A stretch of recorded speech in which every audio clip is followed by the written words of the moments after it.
kekuatan dan ketangguhan seorang ayah untuk menghidupi 6 anaknya.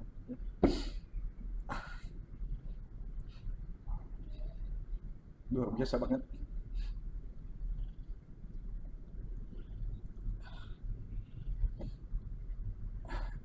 Itu yang Izin Rio itu yang selalu saya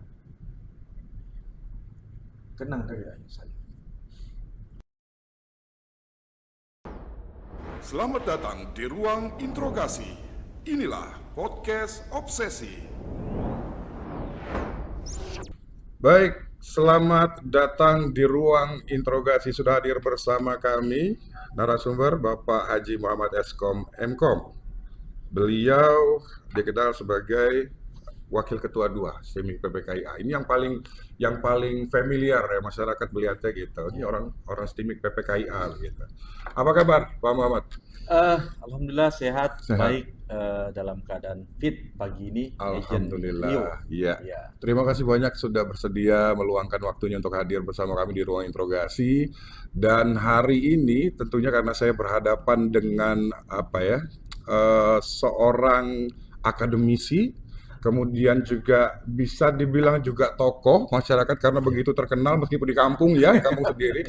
Tapi saya rasa tidak ada orang di Tarakan ini yang tidak mengenal sosok seorang Pak Muhammad gitu, karena cukup banyak juga organisasi-organisasi yang Anda geluti tentunya, dan saya rasa hari ini kita akan banyak perbincangan menarik terkait dengan apa yang saat ini menjadi kesibukan Bapak gitu.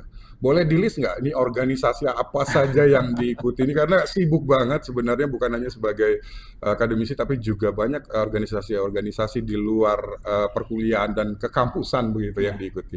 Apa saja Pak yang Baik, terima kasih. Jadi tadi pagi sebelum kesini saya masih sempat ke PMI, karena di PMI saya hari ini menjabat Wakil Ketua Bidang Diklat dan Relawan ya, bersama Pak Hamid Amri. Di Muhammadiyah, di Provinsi PWM saya di Majelis Dikdasmen, Pendidikan Dasar dan Menengah. Di Muhammadiyah Kota hari ini saya Wakil Ketua, bidang saya itu terkait dengan pengkaderan, kemudian pelayanan sosial dan kesehatan. Termasuk bidang saya di Muhammadiyah Kota itu adalah pembinaan dan pengembangan ranting dan masjid. Kemudian saya juga aktivitas di APindo, Asosiasi Pengusaha Indonesia. Ada juga ya. Di provinsi, Wakil Ketua bidang UMKM. Ya. Kemudian saya masih aktif sebagai sekretaris APTISI provinsi. APTISI itu adalah Asosiasi Pendidikan Perguruan Tinggi Swasta Indonesia. Baik. Adanya di pusat dan di provinsi. Sudah periode kedua ini. Periode kedua ya? Oke, baik. Ya, kemudian juga sudah masuk periode kedua sebagai Ketua APTIKOM provinsi. APTIKOM itu Asosiasi Pendidikan Tinggi Informatika dan Komputer Indonesia. Kemudian boleh nggak saya sambil tidur-tidur dulu nih? Kayaknya masih panjang listnya nih. Oke, lanjut Pak. Kemudian juga masih dipercaya ini periode kedua ditelepon langsung oleh Ketua Umum Indosiar Pusat, Prof. Hartati dari UGM. Oke, stop right there ya. Kita belum bicara itu. Oke. Menjabat sebagai Ketua Indosiar Provinsi. Ketua Indosiar Provinsi. Indosiar itu asosiasi, singkatan kepanjangannya adalah Indonesian Computer Electronic and Support Instrumentation and Support Society. Organisasi yang bergerak di bidang komputer, elektronika dan instrumentasi.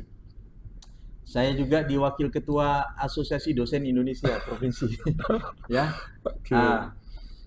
Masih banyak yang lain mau disebutkan lagi. Boleh lah ya, nanti kita mulai lagi di segmen kedua, nanti kita lanjutkan. Siap. Baik, Pak Muhammad, ini artinya Anda cukup bisa memberikan vibes yang baik dan positif kepada diri Anda secara pribadi begitu, dengan mengikuti berbagai organisasi begitu. Ada yang memang secara sukarela karena senang atau ketertarikan begitu, tapi ada juga yang memang dari organisasi tersebut yang langsung mengundang Anda gitu untuk bisa bergabung begitu. Jadi dan kebanyakan memang organisasi-organisasi ini bergeraknya yang ada bidangnya pendidikan, kaderisasi dan lain sebagainya begitu Pak, karena melihat bahwa Anda adalah seorang akademisi begitu. Tapi memang dari semua organisasi-organisasi yang diikuti, ada juga menduduki posisi-posisi strategis begitu dan cukup dipercaya untuk bisa memanage lah organisasi tersebut. Nah ini kan bukan main-main ini. Orang melihatnya Anda biasa aja sosoknya begitu, tapi ternyata begitu ya luar binasa begitu. Buat mungkin masyarakat di luar sana melihatnya, mungkin ada yang bilang dosen gitu ya. Cuman itu yang dilihat gitu. Tapi ternyata begitu banyak kegiatan dan aktivitas Pak Muhammad selama ini. Mengatur waktunya juga tentunya ya harus pintar dan bijak gitu. Bagaimana caranya supaya bisa semuanya berjalan beriringan gitu Pak ya. Terus mengajar masih tetap, dosen tetap masih? Masih dosen, status juga masih mahasiswa. Masih mahasiswa juga. Oh iya di Ahmad Dahlan kalau tidak salah. Lagi kuliah S3 di Ahmad Dahlan. Iya, nah ini juga wow. Ini kan tambah lagi kesibukannya, artinya kan ini juga harus diseriusi kalau mau cepat selesainya gitu kan. Tapi memang kenapa Pak? Saya boleh tanya nggak? Apa motivasinya sebenarnya mengikuti begitu banyak organisasi, bahkan sekarang sekolah lagi begitu? Kan udah deh kalau dibilang smart banget sudah gitu ya. Terus kemudian dikenal juga dikenal banget gitu sosoknya gitu. Dan potensi saya rasa juga secara pribadi pasti Pak Muhammad menilai saya juga cukup berpotensi. Kenapa harus banyak lagi kegiatan dan aktivitas begitu? Iya, sesungguhnya masih banyak teman-teman di luar sana yang menghubungi saya untuk bergabung di organisasi lain, tapi beberapa memang saya tolak karena saya tahu kapasitas dan kompetensi saya, waktu dan sebagainya. Nah, kenapa saya mau merelakan waktu, pikiran, tenaga saya untuk itu? Karena bagi saya itulah pengabdian. Pengabdian saya buat kota yang saya cintai ini, buat provinsi yang kita banggakan ini, dan buat Indonesia. Kan kita mewujudkan Indonesia Emas 2045. Betul. Bagi saya, kalaulah Tuhan itu bisa memberikan saya waktu satu hari 25 jam, saya akan ambil waktu. Iya. Saya baru mau bilang itu tadi. Kan Tuhan ngasihnya cuma 24 jam. Cuma 24 jam. Artinya itu bentuk komitmen saya untuk meluangkan waktu dan mengabdi untuk bangsa ini. Tentunya memang dibalik itu semua, saya hidup itu kan pilihan ya, harus kita memilih gitu.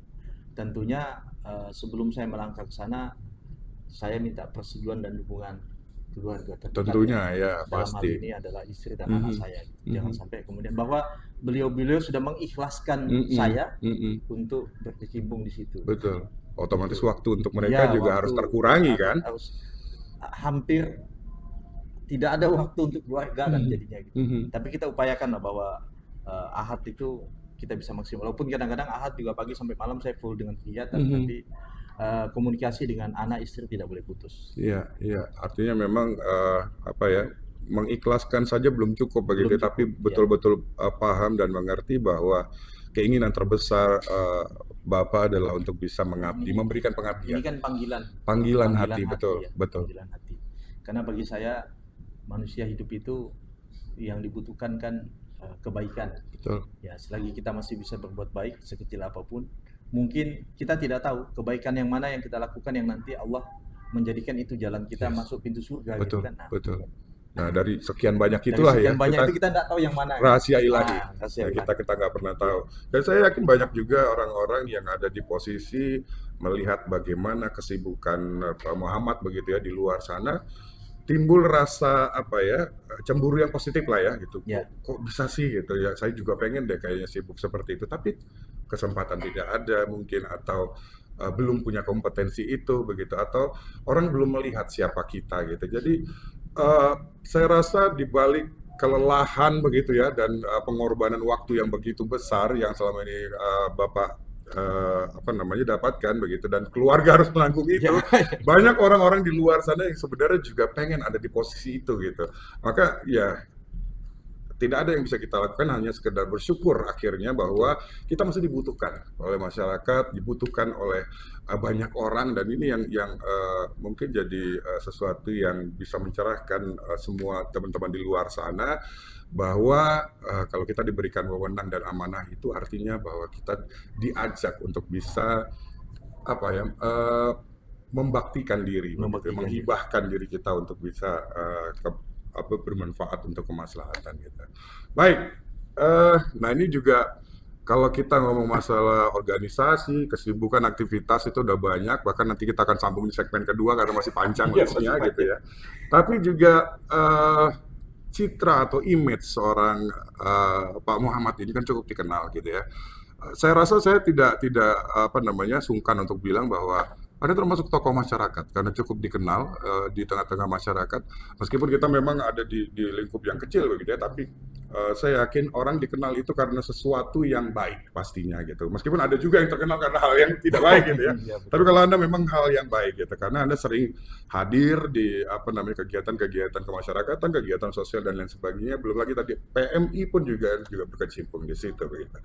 Rata-rata, Pak Muhammad, kalau melihat dari kesibukan dan aktivitas yang selama ini Anda jalani, yang mana organisasi yang paling buat Anda ini luar binasa pokoknya? Buat diri Anda secara pribadi ini yang cintaan gue banget deh, gitu. Iya, saya itu kan organisasi kan niatnya kan lillahi ta'ala ya.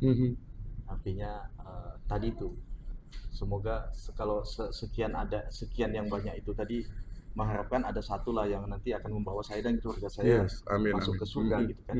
Kalau ditanya seperti itu, bagi saya semua organisasi itu punya tantangan masing-masing. Ya. Challenging-nya masing-masing. Saya berkecimpung di sosial kemanusiaan, di keagamaan, ya, di Muhammadiyah. Saya juga berkecimpung di organisasi kebudayaan, olahraga juga gitu ya.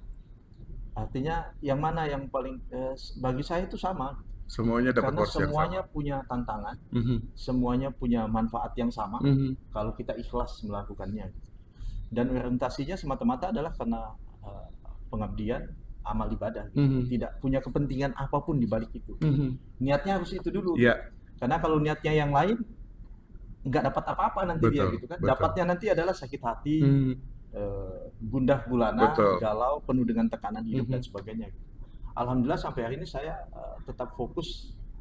Kalau saya diminta, saya mampu dan saya menganggap saya bisa, ya saya luangkan waktu saya, pikiran, bahkan organisasi itu yang kita uruskan bukan hanya waktu, tenaga dan pikiran. Biaya juga kita harus korbankan. Artinya kadang-kadang kocek pribadi nih. Ya, makanya saya selalu bilang kepada teman-teman, beberapa teman-teman, kalau ngurus organisasi itu harus selesai dulu urusan dunianya. Betul. Artinya supaya organisasi itu tidak jadi jalan atau wadah bagi kita untuk menghasilkan pundi-pundi rupiah. Gitu. Betul. Jadi alternatif pemasukan yang lain nih. Itu harus jadi betul-betul pengabdian. Betul. Saya sepakat. Kata kuncinya itu kalau mau sukses ya seperti itu. Nah, ini dia yang saya mau bilang. Jadi artinya memang harus selesai dulu dunianya supaya kita bisa masuk into organisasi ini dengan full. Gitu ya, artinya sudah tidak kepikir yang lain-lain, cuman bagaimana caranya membesarkan organisasi ini dan bisa bermanfaat. Gitu kan Pak, jadi tujuannya memang hanya itu gitu. Jadi kalau ditanya mana yang menarik, semuanya ada tantangan beda-beda gitu.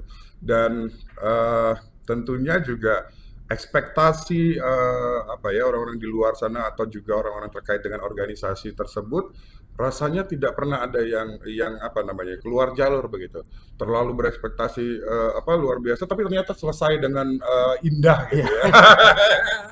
Pokoknya happy ending gitu ya. Kan ada beberapa organisasi itu yang bahkan menjelang habis masa jabatan saya kan saya izin duluan gitu ya, untuk tidak melanjutkan. Tapi banyak yang ngomel. Jangan dong Pak, ini masih oke gitu. Termasuk di organisasi yang di pusat itu bahkan ketua umumnya nelpon saya langsung. Jangan Pak, kami percayakan Bapak lagi. Ya. Sudah saya lillahi ta'ala gitu dengan dukungan istri dan anak, ya kita jalan. So Pak Muhammad, jadi sebenarnya di organisasi dan aktivitas dan kesibukan Pak Muhammad itu sebenarnya yang dicari sebenarnya bukan hanya sekedar smart, bukan hanya sekedar kemampuan dan kompetensi, tapi juga mungkin attitude, kemudian juga etika dan pengalaman tentunya. Karena kita berjumpa dan berdialog, berdiskusi, hidup dengan begitu banyak kelompok manusia, begitu banyak kelompok etnis, kelompok agama yang kemudian dari situ kita dapat banyak pengalaman dan pola adab etika yang baik.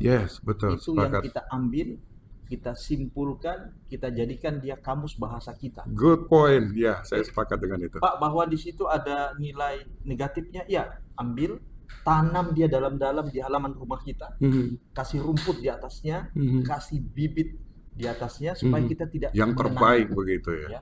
Nah, tapi ada yang baik-baik, masukkan dalam kamus bahasa kita, kamus hati kita, sehingga kita selalu mengenang bahwa ada yang jahat-jahat di situ, tanam dalam-dalam di halaman rumah itu, kalau bisa di atasnya kasih semen gitu, supaya kita tidak menggali dia kembali untuk kemudian mengungkap itu.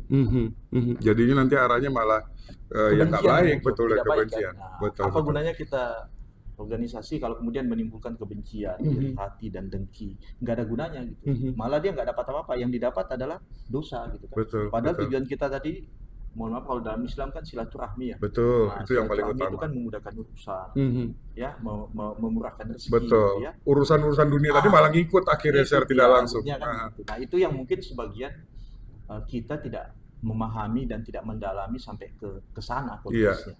Dan you know what, orang-orang tuh selalu menilai itu judging by its cover. Ya, ini kita tidak bisa nafikan itu. Biasanya orang tuh melihat kayak sosok seorang Pak Muhammad saja, orang mungkin tidak akan pernah melihat biasa aja gitu, tapi ternyata Anda ada di organisasi-organisasi yang luar biasa, dan Anda juga cukup banyak andil dalam kemaslahatan umat, katakanlah begitu, karena juga ada bidang kemanusiaan dan sosial kemasyarakatan yang ada geluti di situ. Dan kadang-kadang ya pastilah namanya manusia, ada yang suka, ada yang tidak suka gitu ya. Tapi saya melihat ada sosok yang nggak pernah mau menunjuk-nunjukkan atau menonjol-nonjolkan diri begitu. Apakah ini karena memang Anda wataknya seperti itu, Pak Muhammad, atau memang ada beberapa selentingan yang sampai ke kuping Anda bahwa apaan sih pencitraan nih, anulah, itulah gitu? Saya itu hari ini di PPK sudah 23 tahun ya, berkecimpung. Saya tahu bahwa di luar sana ada yang tidak suka, itu pasti dinamika. Ya. Mahasiswa juga bahwa ada yang tidak suka dengan saya sebagai dosen, itu pasti ada. Gitu. Apakah saya cuek dan tidak peduli dengan itu kita jadikan motivasi untuk memperbaiki diri bagi saya. Adakah informasi yang sampai, banyak yang sampai gitu pada saya, Bapak tuh seperti ini. Alhamdulillah, saya bilang gitu, saya dikasih tahu, dan itu jadi motivasi saya untuk merubah saya, karena saya tidak boleh menilai diri saya siapa. Yang menilai saya siapa? Yang menilai saya adalah masyarakat. Betul, bahwa ada sebagian masyarakat menganggap saya ini tokoh, ya itu harus dijadikan motivasi untuk berbuat lebih baik. Tapi saya tidak pernah mengatakan bahwa saya ini adalah tokoh. Beban nggak? Beban nggak, Pak? Ya pasti beban. Ada beban ya. Apalagi kadang-kadang kalau teman-teman dipanggil dosen, dipanggil ustadz, dipanggil ulama, itu kan sesungguhnya tekanan buat kita. Betul. Apa? Tekanan buat kita untuk kita membuat sesuatu yang lebih baik, untuk membuktikan bahwa ya kita itu seperti itu. Nggak kepikir untuk bangga nih kalau kayak gitu. Bangga gitu. Kalau bagi saya itu adalah cobaan hidup. Ya, itu Allah menguji kita bahwa ada teman yang memanggil kita seperti itu. Ya, saya bahkan di kampus lebih senang mahasiswa manggil saya Pakmu aja. Gitu. Pakmu gitu ya. Pakmu aja gitu. Kenapa? Lebih merasa nyaman dan dekat dengan mahasiswa, karena mahasiswa itu, bagi saya mahasiswi itu adalah anak-anak saya di kampus yang harus saya bina, saya didik sebagaimana saya membina dan mendidik anak saya. Bahwa dalam saya membina dan mendidik itu ada kadang-kadang harus ngomel, kadang-kadang harus menekan mahasiswa. Ya itulah pola yang juga kita lakukan mendidik anak kita, bahwa tidak semua juga kemauan mahasiswa harus diikuti, harus difilter dengan baik, dianalisa yang bagi saya itu adalah baik dan memiliki nilai kebaikan untuk masa depannya. Ayo kita jalan sama-sama. Baik. Tapi nggak pakai nyubit juga ya? Nggak pakai jewer-jewer kan? Bahkan sekarang susah kita pakai. Tadi malam, agent Rio tadi malam, saya pulang dari kampus sore gitu. Habis sholat isya saya pengajian rutin di Muhammadiyah gitu. Pulang jam 9:30. 9:30 itu saya ke kafe gitu, Taman Oval. Itu ngumpul dengan mahasiswa-mahasiswi gitu sampai jam 11 malam. Oh ya? Saya diskusi dengan anak-anak gitu. Dari situ saya mendapat banyak hal. Mahasiswa bisa berbagi pengalaman dengan saya juga bisa bagi pengalaman dengan teman-teman, termasuk saya menyampaikan ke teman-teman bagaimana Indonesia Emas 2045 harus diwujudkan. Dasarnya adalah dari Anda mahasiswa dan mahasiswa. Itu yang mereka bahas di kafe itu? Itu yang dibahas di kafe tadi malam. bagaimana MBG dan sebagainya gitu. Pak, bagaimana mewujudkan saya sebagai mahasiswa bisa selesai 3 tahun setengah dan sebagainya. Sambil minum, ngopi ya di kafe Taman Oval di depan kampus PPKI itu, saya diskusi dengan mahasiswa-mahasiswi. Bahkan ada mahasiswi yang begitu saya lihat jam sudah jam 10, setengah 11, saya bilang, yang mahasiswi pulang aja sudah lewat jamnya. Gitu. Itu saya lakukan, bahkan saya berusaha meluangkan waktu seminggu sekali bisa ngumpul dengan mahasiswa di tempat itu. Jadi mereka yang meminta atau apa maksudnya? Tidak, spontanitas saja. Saya tadi malam begitu lihat jam, habis pengajian setengah 10, kemudian saya sudah sampaikan sama istri saya, nanti kalau saya selesai pengajian pulang agak malam, berarti saya ke tempat ini atau ke tempat ini. Yeah. Nah, akibatnya saya ke kafe, saya lihat mahasiswa saya ngumpul di situ, termasuk ada teman-teman mahasiswa UBT di sebelahnya. Kita diskusi banyak hal. Ya, saya kasih motivasi ke anak-anak banyak hal. Termasuk saya minta, ayo evaluasi apa yang perlu kita lakukan, evaluasi. Ya, bagaimana kota ini ke depan. Bahkan mahasiswa tadi malam sempat menyampaikan kepada saya, ada ide apa Pak untuk mengembangkan Taman Oval ini supaya lebih ramai, supaya lebih hidup. Sampai ke situ ya? Sampai ke situ. Bagaimana supaya but-but itu yang lama tutup bisa hidup lagi. Iya. Saya kasih masukan ke teman-teman. Saya bisa menyampaikan itu karena saya juga pelaku usaha ya. Saya juga punya usaha. Gitu. Jadi kita bisa menyampaikan ide gagasan itu pada mahasiswa. Di samping memang saya ngajar mata kuliah kewirausahaan ya.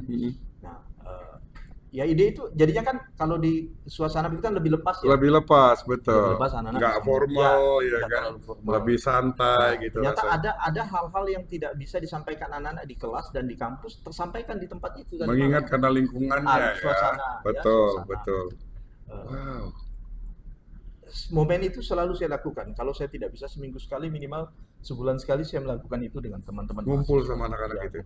That's why makanya Anda nggak kelihatan tua dan Saya- awet muda rasanya mungkin karena Saya itu. bahkan agent Rio itu tidak sungkan-sungkan. Kadang-kadang ngajak mahasiswa itu sepedaan atau jogging sama saya. Oh ya, Mahasiswa, alumni, bahkan alumni. Alumni ajak, juga. "Ayo, kapan ada waktu?" Kemarin saya ketemu alumni, "Pak, kapan kita bikin event kegiatan? Ayo kalau mau ahad pagi kita jogging sama-sama." Nah, ternyata dalam momen itu muncul ide, gagasan, ya sesuatu yang kita lakukan. Apa Pak yang bisa kita lakukan untuk mewujudkan untuk menghadapi 17 Agustus yang masih sekian bulan lagi. Itu muncul di situ gitu, ide-ide gagasan itu kan. Yang itu kan tidak muncul di dalam ruang kelas kan. Iya, betul. Termasuk dengan mahasiswa dan alumni. Itu bagi saya itulah salah satu pendekatan yang bisa dilakukan kepada teman-teman kita. Baik, artinya begini, karena memang mungkin karena Pak Muhammad selalu bersentuhan ya dengan anak-anak mahasiswa yang artinya masih muda-muda ini, yang akhirnya Anda serap juga gitu ya auranya, jadi Anda juga awet muda gitu ya. Karena biasanya kalau orang yang memang banyak kegiatannya akademisi rata-rata itu kan mohon maaf banget. Mulai sudah tipis-tipis rambut, agak putih-putih di sebelah mana gitu kan, terus kemudian juga badan sudah mulai nggak keurus. Tapi Anda berbeda gitu, jadi Anda kelihatan bugar begitu ya, terus aura bersahaja gitu, tidak terlihat di sela kesibukannya begitu sabrek-abrek, letih lelah itu kayaknya nggak ada gitu. Padahal kalau dilihat tadi malam juga pulangnya malam banget begitu. 11. Kan nggak bisa langsung tidur juga kan, pasti kan masih berpikir juga. Saya tidur setengah 2 pagi. Setengah 2 pagi. Ya, pulang jam 11, lakukan aktivitas sedikit di rumah gitu. Kemudian buka laptop sampai setengah 2 pagi. Masih sempat buka laptop ya. Sekali lagi akademisi ya, memang harus begitu kayaknya. Tapi juga bukan akademisi aja, saya rasa juga Gen Z sekarang juga rasanya sudah mulai gadget menjadi sesuatu yang sudah mulai jadi kebutuhan mendasar begitu ya, kebutuhan pokok gitu jadinya. Baik, Pak Muhammad, boleh nggak saya nanya, kalau menurut Pak Muhammad sendiri, dari mana datangnya akhirnya Bapak punya watak yang seperti ini, karakter yang begitu kuat begitu, terus juga siapa yang mengajari? Apakah memang didikan orang tua yang membuat Anda menjadi seperti ini, atau mungkin lingkungan, atau mungkin istri terpengaruh, terinfluence begitu karena sekarang jadi seseorang yang lebih dekat dengan kita, atau gimana? Saya itu agent Rio 6 saudara ya. Saya itu anak yang ketiga. Ayah saya itu nelayan biasa gitu. Nelayan. Ya. Beliau tuh suatu ketika menyampaikan kepada saya begini, kepada kami anak-anaknya, anak-anakku sekalian, bapakmu ini hanya nelayan. Tapi saya mau lawan anak saya, apakah anak saya yang tidak sanggup sekolah atau saya tidak sanggup biayain dia sekolah. Itu jadi motivasi buat saya dan saudara saya untuk kemudian kita sekolah gitu ya. Karena tidak ada orang tua yang dia nelayan, dia mau juga anaknya jadi nelayan. Yang kedua, orang tua saya selalu pesan kepada saya dulu waktu saya masih kecil. Karena orang tua saya itu hidupnya hampir 3/4 hidupnya adalah di laut ya. Orang tua saya mengatakan begini, saya itu kalau ke laut, saya tuh menyelam, saya minum sekalian airnya, saya tangkap ikan sekalian, saya makan. Ada filosofi yang saya tangkap di situ, bahwa sekali Anda melakukan sesuatu, jangan melakukan satu gitu. Lakukan 2, 3, 4 yang kemudian bermanfaat buat yang lain. Nah, kemudian sikap tangguh itu karena dulu Agent Rio. Kalau saya libur sekolah, SD, SMP itu, saya itu tidak kayak teman-teman pada umumnya bermain. Saya kalau libur sekolah, saya ikut bapak saya. Cari ikan. Ya, saya ikut ke laut cari ikan, kadang seminggu baru pulang. Seminggu baru pulang. Dan kita tuh merasakan itu bagaimana di tempat kehidupan yang susah itu gitu ya. Jadi kita hidup di situ. Bahkan saya pernah ikut kapal anggotanya bapak saya gitu, dan mengalami tenggelam di laut. Itu pernah saya mengalami tenggelam di laut. Ya. Resikonya sebesar itu. Hidup. Nah, jadi saya tuh merasakan bahwa hidup itu tidak mudah gitu ya, penuh dengan tantangan gitu. Makanya emosional ini terbangun. Saya juga masih ingat waktu saya SMA, bangunannya masih ada Mas Rio di Selumit gitu. Adik nenek saya itu tukang batu gitu ya. Jadi saya kalau pulang sekolah itu sering bantuin dia. Jadi ada 3 apa 4 rumah gitu di Selumit itu yang 2 lantai. Itu ada tangan saya di situ. Masang bata, masang Usia berapa itu, Pak? Saya SMA. SMA waktu itu. SMA kelas 1. Di mana anak-anak SMA pada Ya, saat dimana itu? Anak-anak, apakah saya juga bermain gitu. Tempat main saya dulu ya halaman Masjid Al-Amin itu, karena saya itu tinggal di Jembatan Besi ya. Jadi saya itu sudah merasakan sulit dan susahnya hidup itu ya dari situ gitu. Nah, itulah yang kemudian jadi motivasi buat saya, bahwa saya harus melakukan sesuatu yang lebih baik dan lebih bermanfaat dibandingkan orang tua saya dan keluarga saya gitu. Nah, makanya dalam setiap saya melakukan kebaikan, mohon maaf ini saya ya, saya tidak bisa maksa orang lain melakukan itu. Misalnya saya melakukan kebaikan, misalnya sesuatu aktivitas di organisasi, saya kadang niatkan begini, Agent Rio, ya Allah ya Tuhan, semoga kebaikan yang saya lakukan ini membuat mertua saya jauh dari musibah dan bencana, membuat anak saya, istri saya, dan orang tua saya dijauhkan dari musibah dan bencana. Itu yang saya lakukan kadang-kadang. Ya, yang mungkin sebagian orang tidak melihat itu gitu ya. Tadi pagi misalnya saya setelah ke kampus aktivitas dengan staf dosen gitu, saya sampaikan pada istri saya mau ke PMI ada kegiatan gitu, mau menjenguk teman-teman, termasuk niat mau menjenguk Dr. Edi begitu ya. Setelah itu saya mau ke Tarakan TV, saya bilang gitu kan. Nah, tadi sampai di sini teman-teman udah berapa pada nelpon ingin ketemu. Nah, kenapa? Itu saya niatkan untuk kebaikan gitu. Ya Allah, semoga apa yang saya lakukan pagi ini Engkau berikan rahmat kepada saya dan lingkungan saya, teman-teman di PPKIA. Jadi bukan untuk kepentingan saya. Nah, itu yang kemudian membuat saya itu jadi kokoh dan tangguh ya, harus begitu gitu.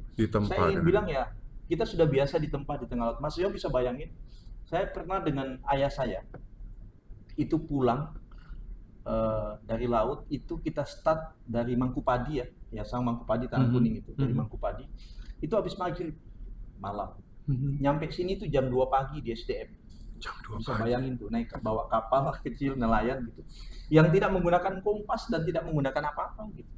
Yang mengemudikan tuh bapak saya ada di dalamnya dengan satu anggotanya yang bantu selama ini.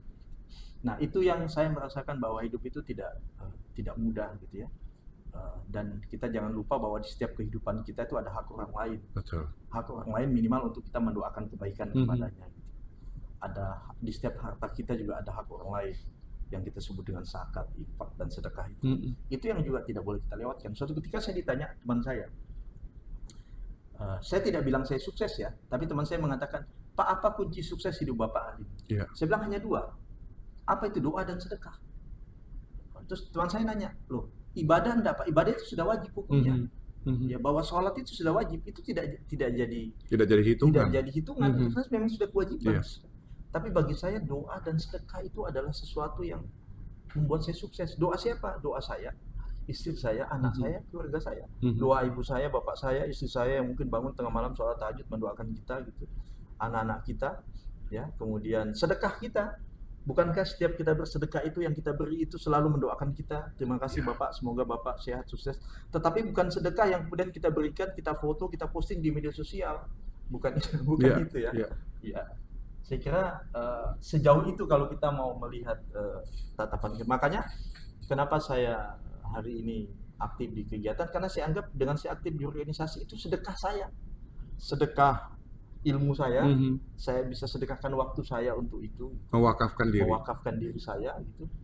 Sehingga saya berharap bahwa di setiap kebaikan yang saya lakukan itu eh, Allah membalasnya. Kan Allah Tuhan itu kan tidak membalas ya agent Rio langsung dengan ini aku kasih kau ini gitu. Yes, Tidak. betul. Karena Betul. bagi saya dengan Tuhan menunda penyakit 1 detik saja kepada saya itu sudah Nikmat balasan yang luar nikmat biasa. yang luar biasa itu ya. Artinya makanya saya selalu bilang semoga kebaikan yang kita lakukan itu Allah balas dengan, mungkin Allah tidak balas dengan harta gitu ya, tapi Allah balas dengan kesehatan, Iya. ketenangan hati dan jiwa, menjadikan istri kita yang soleha, anak kita jadi anak yang soleh. Ya Allah membalasnya dengan begitu. Yang kadang sebagian orang tidak melihat itu. Iya. Orang lain selalu melihatnya yang fisik-fisik. Betul. Gitu kan. Nggak bisa. Betul. Tidak adil kita pada Tuhan kalau selalu yang fisik yang kita lihat. Padahal Tuhan lebih tahu yang mana yang terbaik untuk kita. Gitu Itu kan. ceritanya agent itu. Luar biasa. Saya baru kali ini ngobrol dengan Anda Pak Muhammad sedalam ini. Iya. Dan di balik jaket ini bulu-bulu saya sudah meremang gitu ya. Ternyata memang kayaknya kita harus sering-sering deep Iya. talk gitu ya. Boleh. Artinya lebih dalam gitu, kita membicarakan kehidupan dan lain sebagainya. Bukankah itu yang memang harus kita lakukan untuk bisa tetap bertahan di dunia Betul. yang fana ini gitu ya kan? Ada hal-hal yang memang harus kita lakukan sebagai bentuk strategi kita sebagai manusia, sebagai hamba gitu. Dan luar biasa, indah banget. Jadi artinya Anda dibentuk, ditempa dengan kehidupan yang cukup keras pada saat itu, dan role modelnya adalah Iya. seorang ayah yang cukup perkasa untuk bisa menafkahi keluarganya, anak-anaknya menyekolahkan dan lain sebagainya. Jadi pada saat itu, pada saat Anda menemani Bapak berjuang untuk bisa mencari nafkah, apa yang terlintas di pikiran Bapak pada saat itu? Ya, saya hanya membayangkan bahwa kekuatan dan ketangguhan seorang ayah untuk menghidupi 6 anaknya.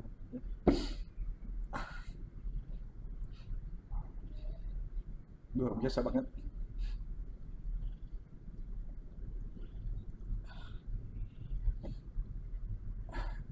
Itu yang Ijendro itu yang selalu saya kenang dari ayah saya. Alhamdulillah ya, saya kan masih hidup. Nanti malam insya Allah jadwal saya mendampingi beliau kontrol di rumah sakit. Saat itu beliau lagi sakit? Ya, memang harus tiap bulan harus kontrol ada penyakit. Itu yang motivasi buat saya, ayah dan ibu saya. Kemudian setelah saya menikah begitu, saya punya istri dan anak. Ya, anak dan istri saya yang jadi, mohon maaf ya. Iya, nggak apa-apa. Take your time. Anak dan istri saya yang jadi motivasi saya. Bahkan di saat saya mau kerja aktivitas organisasi gitu ya. Kemarin saya waktu melanjutkan studi S2, S3 juga ini, saya izin dengan istri anak saya juga izin dengan orang tua saya, mertua saya. Saya melakukan ini bagaimana dukungan dan karena jangan sampai nanti waktu saya habis di situ tapi keluarga saya tidak tahu. Iya, betul. Karena bagi saya tidak ada satu manusia di muka bumi ini pun hari ini bagi saya, menurut saya ya, yang bisa membalas jasa orang tuanya. Karena orang tua bagi saya itu adalah ibu bapak saya dan mertua saya. Mertua, betul. Karena mertua saya telah memberikan saya seorang istri yang soleha menurut saya gitu. Nah, itu harus kita jaga kan. Nah, bagi saya orang tua itu ya 4 itu. Itu yang ngasih kekuatan saya selama ini. Kemudian kebetulan mertua saya juga aktivis ya, aktivis. Jadi saya juga banyak belajar sama beliau. Kalau orang tua saya bukan aktivis karena hidupnya lebih banyak di laut ya, pada saat laut. itu ya. Hari ini juga masih ngelola tambak gitu, Masih masih dengan laut. Tapi saya sudah tidak izinkan orang tua saya untuk ke tambak. Harus sudah mulai istirahat. Saya minta tolong pada adik dan ponan saya saja ya, supaya istirahat karena kondisi. Cuman kadang-kadang kata ponan saya juga kadang-kadang nyelonong aja terus ketambak gitu. Kalau saya tahu Iya. nggak saya izinkan. Kadang-kadang kan kalau orang tua itu kalau saya Iya. nggak gerak tuh malah sakit Sakit badannya badannya. gitu Saya katanya. sudah konsultasi juga dengan teman-teman spesialis, dokter spesialis bahwa nggak apa-apa Pak, biarkan saja dia melakukan itu. Karena kalau dia tidak melakukan itu nanti kondisi Betul, ya, mentally dia akan mentally. tertekan begitu dan merasa bahwa manfaatnya apa nih gitu saya gitu kan. Kalau semakin usia kita semakin mulai berpikir apa yang bisa kita Makanya lakukan saya selalu begitu. bilang ke teman-teman di kampus, dosen, staf, dan mahasiswa, saya bilang salah satu kunci sukses itu adalah jangan pernah menyakiti orang tua. Sekali orang tuamu sakit, kau yang membuat dia menangis karena kecewa dan sakit, itu luar biasa. Ya, kalau dia menangis karena bahagia melihat anaknya sukses, wisuda, itu kan luar biasa. Makanya saya selalu sampaikan agent Rio kepada teman-teman mahasiswa begini. Kenapa sih orang tua itu? Kalau anaknya kuliah, baru juga kuliah setahun, sudah dia tanya kapan lulusnya. Betul nggak? Iya, Itu betul. karena cintanya orang tua itu pada anaknya. Gitu. Kenapa juga orang tua itu baru juga anaknya seminggu selesai wisuda udah ditanya, udah kerja belum? Gitu. Ya kan? Baru juga nanti seminggu dia selesai menikah udah ditanya, istrimu sudah ada istrinya belum? Iya. Kenapa? Karena itu bentuk cinta orang tua. Pertanyaan saya, apa iya anak begitu pada orang tuanya? Kalau dibalik ya. Kalau dibalik, apa kita bisa begitu? Saya kira sulit. Tidak ada satupun anak yang bisa membalas kebaikan orang tua. Ya, saya suatu ketika sesungguhnya agent saya ini nyeletuk aja sesungguhnya waktu itu. Tapi ternyata teman-teman saya memahami itu luar biasa gitu ya. Kejadiannya belum lama ini di Jogja gitu ya. Di Jogja lagi aktivitas di kampus gitu dengan teman-teman. Kemudian saya itu mau konsultasi dengan dosen saya. Di saat yang sama ternyata saya sudah ngantri nih Mas Induk ya. Agent saya sudah ngantri cukup lama. Tiba-tiba datang teman mahasiswa lain yang mau konsultasi dengan dosen itu gitu. Tapi mahasiswa lain Bukan dari kelas lain kampus ya, tersebut. dan itu yang datang adalah mahasiswi gitu. Saya tanyain, Mbak mau ketemu siapa? Mau ketemu Prof ini gitu. Oh ya silakan di luar aja gitu. Padahal saya sudah ngantri lama nih. Iya. Saya ditanya, oh Pak, Bapak aja dulu, enggak apa-apa. Saya menghargai wanita. Kenapa? Karena saya 9 bulan di kandungan ibu saya. Silakan Anda yang dulu. Ada bilang begitu. Ya, saya bilang begitu Pak. Walaupun sesungguhnya saya juga pengen cepat, tapi bagi saya silakan Anda duluan karena saya menghargai wanita gitu ya. Saya 9 bulan di kandungan ibu saya. Ternyata kalimat itu sampai itu ke dosen saya. Dia yang menyampaikan pada akhirnya. Ya, sampai ke dosen, ke teman-teman saya. Itu luar biasa ya. Padahal saya menganggapnya itu waktu itu hanya Celetukan iseng saja sebenarnya. duluan aja Mbak, enggak apa-apa. Saya belakangan ya. Tapi dampaknya luar biasa. Ya, dampaknya luar biasa. Nah, bagi saya kan hal yang seperti itu mungkin sudah langka ditemukan. Betul. Orang malah menganggap itu receh gitu ya, hal-hal yang nggak terlalu penting begitu. Tapi menurut saya itu hal yang ya akan menunjukkan siapa jati diri kita sebenarnya. Ya, makanya Anda bisa jadi seperti ini ya karena kita melakukan sesuatu kan bukan minta pengakuan. Betul. Tapi bahwa kemudian setelah itu terjadi pengakuan ya kita ya. Wallahu alam. Ya itu semesta dan juga tentunya juga campur tangan Allah ya artinya. Tangan Tuhan. Betul. Pasti ada Betul. Dan ya keluarga tetap yang kita prioritas nomor satu. Bahwa waktu kita lebih banyak buat orang lain ya, tapi tadi itu yang saya bilang bahwa waktu saya mungkin lebih banyak ngurus orang lain. Tetapi setiap saya mengurus orang lain saya selalu titipkan doa, semoga dengan saya mengurus ini A B C D ini kebaikan dikembalikan Tuhan kepada istri saya, anak saya, mertua saya, keluarga saya, orang tua saya, adik, semuanya lah. Semoga Allah balas ini dengan kebaikan untuk PPKIA, teman-teman mahasiswa dan sebagainya. Itu aja. Saya tidak punya apa ya, saya tidak punya kepentingan apa-apa gitu. Saya tuh bahagia kalau lihat teman-teman mahasiswa itu lulus kuliah. Bahwa kemudian saya nguji kadang-kadang mahasiswa merasa sulit dan sebagainya. Bagi saya itulah pola yang saya ingin sampaikan kepada anak-anak, bahwa hidup itu ada tantangannya. Ya, hidup itu penuh dengan tantangan. Dan Allah itu mengatakan dalam Al-Quran, saya selalu kutip itu, Allah itu tidak menguji hambanya di luar kemampuannya. Sehingga saya juga memegang filosofi itu. Saya tidak mungkin menguji anak-anak, adik-adik mahasiswa saya itu yang saya anggap dia tidak mungkin bisa melakukannya. Teman-teman mahasiswa saya, teman-teman di tempat organisasi lain yang saya ketemu gitu ya, berkecimpung. Dan Agent Rio yang membuat saya tuh lebih cepat dewasa menurut saya ya. Karena saya berteman dengan banyak orang. Mulai dari kalangan bawah, menengah sampai kalangan atas. Termasuk juga umur. Termasuk umur. Saya berteman dengan semua kelompok usia. Bahkan mohon maaf ya, kemarin siang saya di kampus tidak sengaja ternyata ada anak-anak tuh siang-siang main layangan di halaman kampus, berpikir di ladang. Itu anak-anak saya datangin tuh. Saya ajak ngobrol, saya ajak diskusi gitu sama dia sambil canda ketawa. Oh, kirain dimarahin enggak ya ternyata? Enggak dimarahin. Saya ajak kenapa main layangan dan sebagainya. Siang-siang gitu. Siang-siang gitu. Ya saya tetap ingatkan hati-hati ngejar layangan. Ya, pakai sandal, pakai sepatu. Jangan sampai Anda terluka, nanti malam biayanya lebih mahal, ibu dan bapak kasihan. Itu saya sampaikan pesan-pesan itu kepada adik-adik kita. Saya tidak bilang jangan main layangan, ya tetap aja main layangan. Sebagaimana juga pesan saya selalu sampaikan kepada mahasiswa. Saya tidak pernah memarahi mahasiswa saya, dosen saya yang merokok. Nggak pernah. Saya hanya bilang hati-hati, jaga kesehatan. Ya, jangan sampai ya di masa Anda harusnya selesai kuliah, sudah namamu dipanggil di atas panggung, tapi kau tidak ada, kau ada di rumah sakit dirawat sakit akibat rokok yang kau hisap itu. Saya selalu sampaikan pesan itu. Siap bosku. Sekalian buat saya dong ya. Saya selalu sampaikan pesan itu. Baik. Kenapa? Kita itu baru tahu rasanya sehat kalau kita sudah sakit. Betul. Saya sampai ingatkan teman-teman mahasiswa, adik-adik sekolah, anakku sekalian, jaga kesehatan. Orang tuamu menitip kau kuliah di sini untuk lulus kuliah tepat waktu. Jangan sampai kemudian terhambat kuliahmu akibat kesehatanmu. Nah, mungkin saja kesehatan itu terganggu akibat rokok yang ada. Betul. Ya, makanya Agent Rio nanti boleh tanya mahasiswa PK alumni PK. Jangankan lihat saya, mahasiswa itu dalam kampus lihat mobil saya datang saja, itu rokoknya udah pada dimatiin. Udah matiin semua ya. Karena saya selalu. Tapi kalau sama saya karena kita sohib ya tadi ya. Asik-asik aja. Sohib kan tetap ya. Tapi tetap mengingatkan. Tetap mengingatkan. Saya tidak pernah melarang. Saya ingatkan jaga kesehatan. Kalau dia misalnya 1 hari 2 bungkus, kurangilah. Iya, betul. Nanti lama-lama kan. Ya, termasuk saya menyampaikan ini kepada orang tua saya.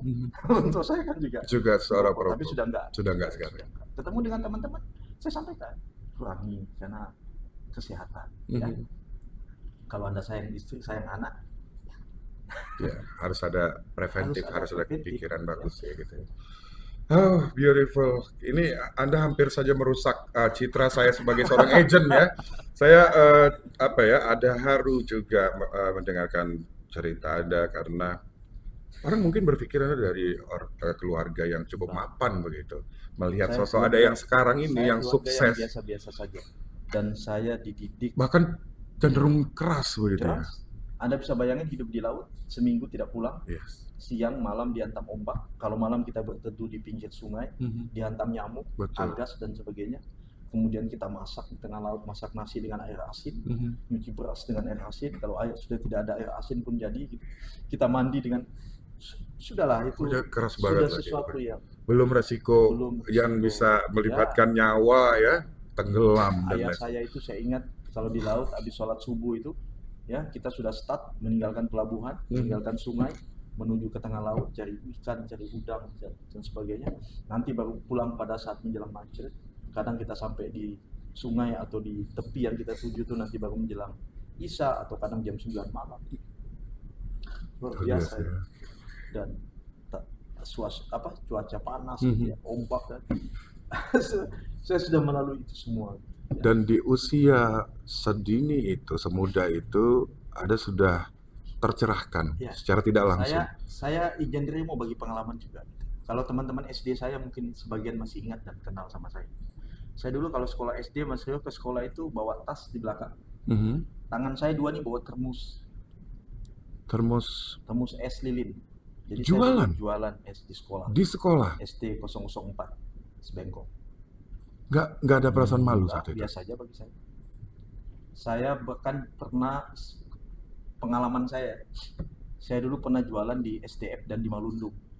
Dagang itu yang kayak pedagang asongan yang ada snack segala macam gitu. Rokok segala itu ya zaman dulu. Bahkan saya pernah punya pengalaman pahit itu, tapi disitulah ditempa sebuah ketangguhan ya, dikejar sama petugas gitu. Karena memang kan nggak boleh jualan. Ditertibkan ya, Iya, ditertibkan. ditertibkan. Salah kita Iya, lompat ke laut betul, sama betul. dagangan kita. Saya pernah lakukan itu di Malundung. Nyemplung di laut. Nyemplung di laut dengan dagangan yang kita punya. Saya melakukan itu. Rugi dong. Iya.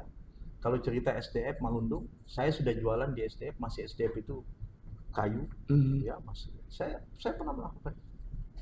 Dan bayangin ya, dengan dagangan itu kemudian kita dikejar petugas. Saya mengakui petugas tidak salah, saya salah karena memang tidak boleh jualan. Tapi kita cari nafkah ya. Ya daripada ditangkap ya kita nyemplung di laut. Apa ya? I don't get it. Saya tidak menyangka perjalanan hidup seorang Muhammad seperti itu. Saya dulu ingat juga, saya dulu pernah jual buah yang dipotong-potong kecil, kemudian dimasukkan kemasan kayak rujak, bukan rujak juga ya, karena buahnya kan tidak banyak. Betul. Saya pernah lakukan itu di SD Muhammadiyah 2, belakang Masjid Al-Amin. Kalau anak sekolah siang, saya pulang. Saya jualan di situ di samping sekolahnya. Saya lakukan itu karena untuk memenuhi membantu perekonomian. Bahkan Mas Rio ya, Agent Rio itu tetangga-tetangga saya di Jembatan Besi dulu tahu betul itu saya sama kakak saya. Kalau bapak saya itu, ayah saya pulang melaut itu, kan kadang-kadang bawa ikan banyak tuh. Terus dijual di perusahaan, sebagian dibawa pulang. Itu kami bungkus kresek kecil gitu. Kita bawa ke tetangga. Ditawarin ke tetangga. Tawarin ke tetangga, kita ketok pintu. Dia tanya berapa, seikhlasnya aja kasih duit. Seikhlas ya? Seikhlas. Door to door. Ya. Itu kita lakukan malam. Kadang kita kasih aja. Nanti berapa, sudah seikhlasnya aja. Masih dulu saya lakukan. Dulu di samping Masjid Al-Amin itu belum ada bangunan, tanah kosong. Kalau ayah saya pulang bawa ikan banyak, itu kita belah, kita asinkan, kita asinkan. Nanti siang kita jemur, pagi di tengah. Jadi deh produk baru akhirnya. Produk nanti sudah jadi, saya jual tuh ke Pasar Lingkas, ya yang sekarang jadi Toko Milo itu. Ah itu kan dulu banyak pedagang ikan sampai ke dalam, itu saya jual di situ di Timbang. Kerjaan saya. Saya nggak nyangka, beneran saya nggak nyangka. Saya pikir ya minimal ya bukan juga yang apa namanya berada banget begitu, tapi paling tidak nyaman lah kehidupan waktu kecil begitu ya. Ya, Agent Rio boleh tanya sama, mohon maaf saya sebut nama. Ya, boleh silakan. Boleh tanya sama Pak Mudain, Pak Herman Hamid lah, yang karena ini tokoh-tokoh ya, karena anggota dewan. Ya boleh tanya ke beliau. Saya dulu waktu kuliah di Makassar sama-sama beliau tuh. Ya, saya pulang kuliah jualan koran Mas Rio. Jualan koran. Boleh tanya Pak Mudain, Pak Herman Hamid. Serius Pak? Iya serius.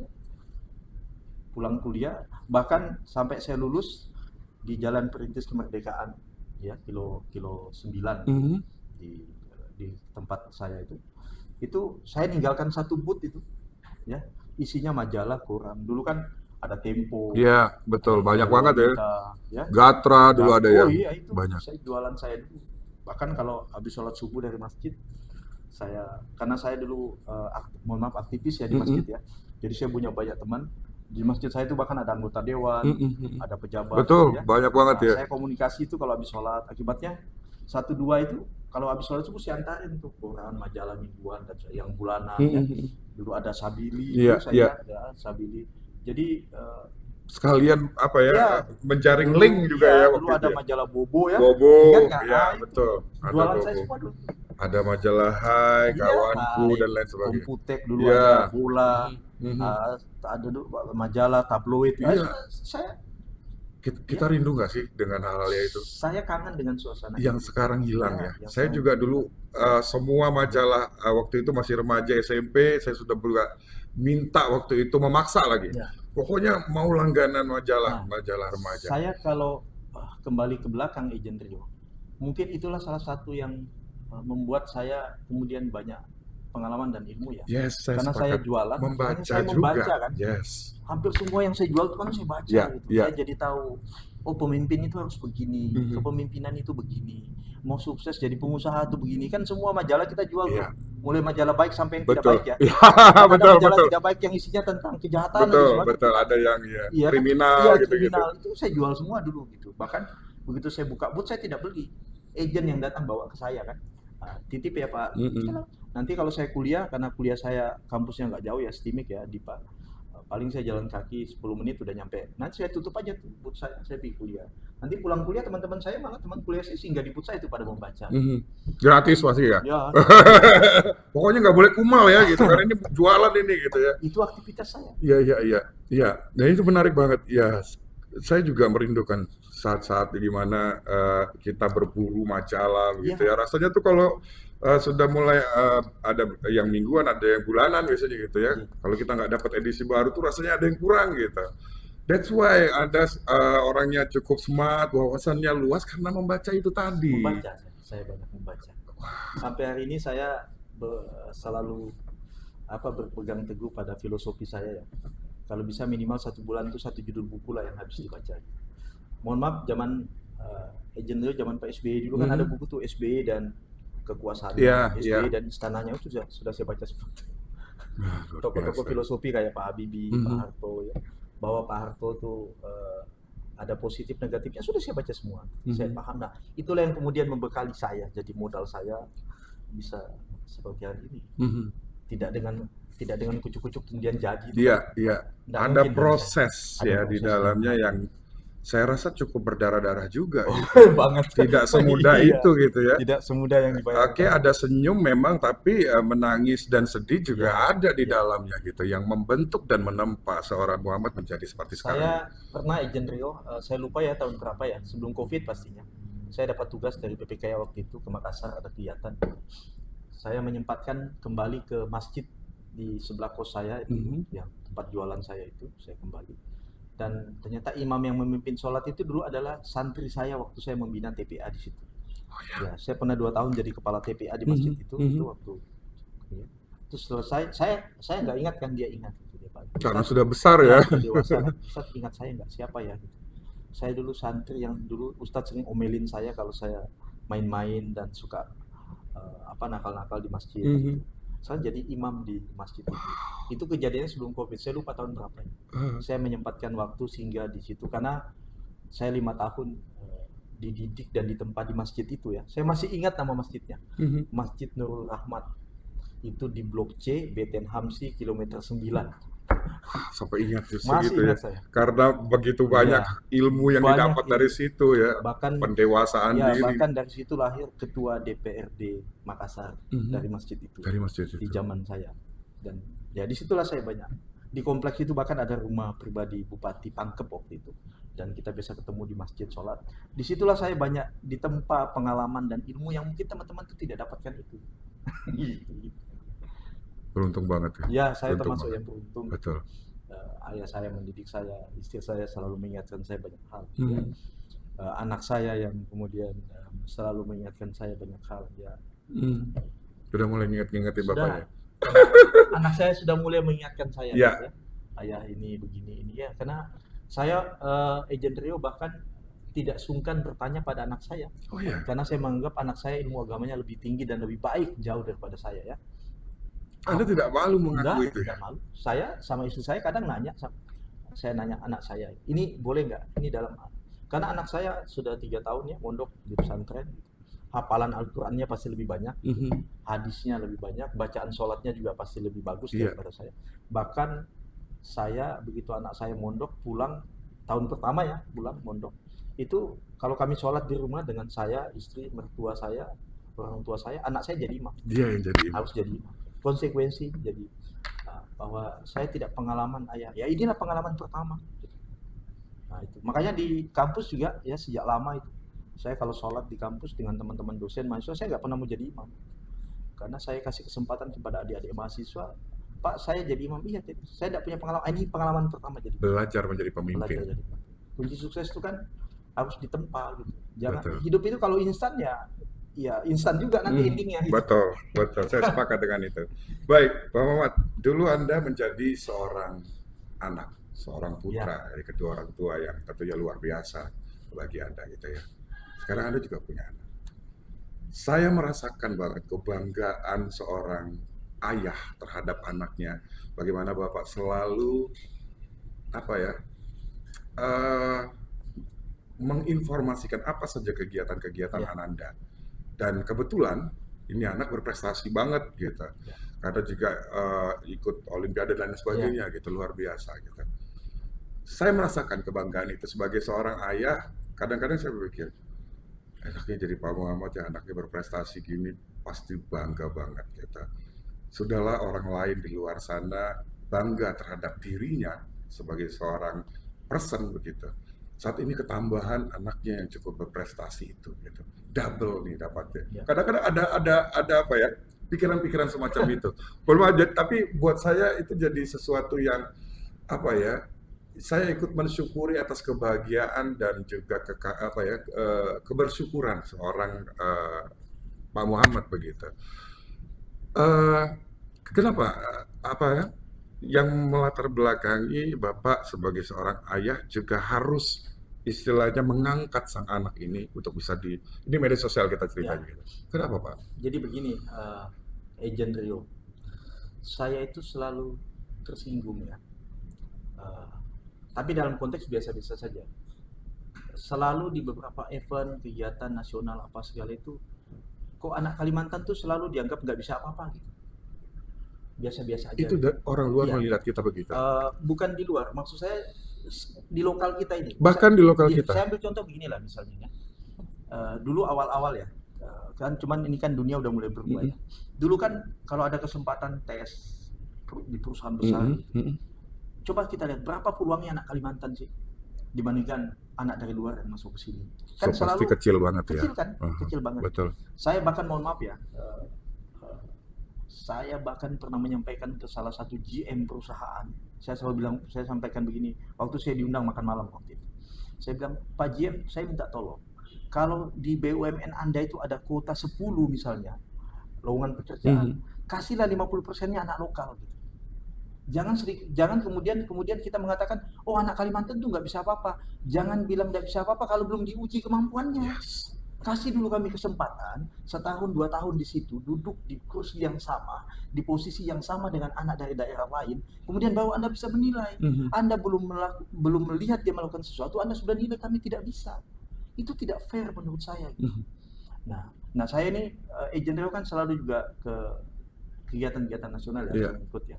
Nah itu kan kadang-kadang selalu dibayangkan bahwa kita itu hanya punya duit banyak, tapi tidak punya kompetensi yang banyak. Yes, ya, sering saya mendengar itu. Betul, betul. Nah, saya mau membantah itu, gitu. Saya mau membuktikan bahwa enggak begitu, gitu. Ya. Enggak kalah kok anak kita. Bagaimana membuktikannya? Ya tidak mungkin saya kemudian memaksa orang lain untuk melakukan itu. Yes. Ya sudah saya lakukan aja pada keluarga saya, anak saya. I got it. Agent Rio bisa bayangin, gitu ya. Saya punya anak satu laki-laki, anak tunggal, gitu. Di saat SD kelas 5 kemudian dia sampaikan kepada saya dan ibunya bahwa nanti lulus SD dia mau sekolah di Jawa. Anak tunggal laki-laki. Bisa bayangin dia perasaannya gimana gitu ya. Kehilangannya pasti gimana banget gitu. Aduh. Ya. Kemudian di saat itu kita sampaikan apa misinya, apa kepentingannya gitu. Anak saya menjelaskan dengan baik kepada saya. Saya bilang sama istri, ya sudah kita dukung saja. Nah, apa tujuan kami sesungguhnya melakukan itu? Kami ingin menyampaikan kepada kita semua, jangan malu, jangan sungkan, jangan rendah hati. Ada waktunya kita harus menunjukkan bahwa kita itu mampu. Anak Kalimantan itu mampu kok berkompetisi di tingkat nasional. Ini lihat anakku. Iya. Itu yang ingin Anda sampaikan. Gitu ya, saya ingin sampaikan. Ya bahkan Agent Rio dengan suksesnya anak saya tahun lalu itu bisa lolos Olimpiade siswa nasional, tingkat nasional itu sampai meraih medali perak tingkat nasional SMP bidang IPA waktu itu. Saya dapat banyak pengalaman dan ilmu di situ. Yang kemudian sebagian itu sudah saya sampaikan ke teman-teman kepala sekolah yang ada di sini. Bahkan saya ketemu dengan sahabat saya ya di Dinas Pendidikan, saya sampaikan, izin di Jogja itu polanya mendidik anak-anak sampai bisa sukses tuh begini. Saya sampaikan itu. Ayo coba lakukan itu di sini. Kita curi ilmunya istilahnya. Kita ambil pengalaman itu. Nah, sehingga suatu ketika saya ditanya oleh direktur tempat anak saya mondok itu, apa kunci sukses Bapak anaknya bisa begitu? Saya bilang ada 3 kunci suksesnya. Ya, 3 ini harus jalan sama-sama ini. Saya bilang, apa? Kunci sukses itu adalah dukungan orang tua. Yang ketiga dukungan manajemen sekolah. Yang keempat dukungan anaknya. Sebanyak apapun orang tua mau anaknya ikut lomba, kalau anaknya nggak mau, nggak bisa. Percuma juga, nggak bisa jalan juga. Pada saat orang tua mau, kemudian anaknya sudah mau, sekolah yang tidak mendukung. Sekolah manajemen, orang tua juga harus paham bahwa sekolah itu punya keterbatasan kemampuan finansial dan sebagainya. Gitu ya. Nah ini harus jalan sama-sama gitu. Nah, Pak, Agent Rio saya tuh bangga juga di tempat anak saya sekolah itu ya. Setiap anak saya mau ikut lomba itu pihak manajemen pasti izin sama kami. Harus izin dulu, Iya, Sob. Pak, ini ada lomba ini, anaknya mau diikutkan. Apakah boleh? Apakah diizinkan? Saya bilang kami izinkan sepanjang anak saya mau. Saya tidak mau anak saya ikut lomba penuh dengan tekanan. Betul, Saya betul. menekannya terus. Dia mau ya. Mhm. Dan insya Allah tahun ini ikut lomba lagi Olimpiade Fisika tingkat SMA walaupun dia masih jenjang SMP kelas 3. Iya. Sudah Ini boleh. memang ini anak memang eksak banget Ya, orangnya karena ya, memang memang anak saya kemampuannya. hobinya di sains ya, Di kemampuannya. science. Nah, saya pernah ditanya juga oleh teman-teman, apa kunci suksesnya anaknya bisa begitu? Yang tadi yang saya bilang, doa dan sedekah. Mhm. Akhirnya larinya ke Ya, anak kita. Agent lo bisa bayangin nggak ya? Mungkin orang lain tidak menyangka ya. Saya tuh kadang-kadang bersedekah pada orang. Ya Allah, dengan sedekah ini semoga engkau jadikan anakku anak yang cerdas otaknya gitu. Saya sering bersedekah dengan doa itu. Sambil bersedekah sambil berdoa kan. Dan Allah menjawab. Iya, mungkin Allah menjawab doa itu gitu ya. Nah, itu. Ya komitmen ya selebihnya ya komitmen gitu ya. Kesungguhan kita. Iya. Nah, saya ingin membuktikan bahwa ada anak, ada warga di ujung Kalimantan sana yang tidak dianggap, yang bahkan mohon maaf kalau di peta itu tidak kelihatan Betul, kotanya gitu. betul. Ya. Titik kecil banget. Tapi dia punya kemampuan. Ada kemampuan. Kita mau menguji itu, gitu, saya membuktikan. Dan yang kedua, saya membuktikan pada teman-teman saya di PPKIA. Berapa banyak dosen-dosen staf saya di PPKIA yang sekolah S2 di Jawa, itu lulus cum laude. Artinya Nggak kalah ini, kita tuh. ya, ayo kita buktikan gitu. Bagaimana membuktikannya? Ya komitmen, doa bersama, dukungan semua pihak, ya. Kemudian ya orang tua ya, tolonglah dipantau anaknya. Jangan sampai anaknya sampai jam 2, jam 3 pagi di kafe, besok datang ke sekolah ngantuk. Nggak bisa dapat ilmu apa-apa. Betul. Kalau tadi yang dibicarakan mungkin sesuatu yang positif ya. gitu ya. Itu dari komitmen. Artinya ini orang tua nih, saya misalnya orang tua gitu.